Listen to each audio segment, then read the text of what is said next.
ఈ లోకంలో మీరు చూస్తున్నవేవి శాశ్వతం కాదు.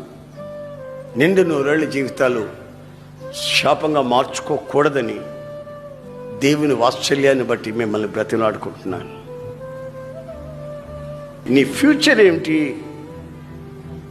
ఇప్పుడే కదా మొలకెత్తింది నీ వ్యక్తిత్వంలో. నీ జీవితం ఏమవుతుంది అని ఆలోచించకుండా మొలకెత్తిన వెంటనే గోరుతో గిల్లేసేసుకుంటే ఎండిపోద్ది, శాపంగా మారిపోద్ది. తగలబడిపోతే ఎలాగా? జీవితంలో ఎంతో మనం సుఖపడవలసింది, నెమ్మదిగా జీవించవలసింది, ఇతరులకు ఆదర్శంగా మార్చబడవలసింది, ఇతరుల్ని ప్రభువులోకి నడిపించవలసింది. మనం ఆరాధించే దేవుడు పరిశుద్ధుడు.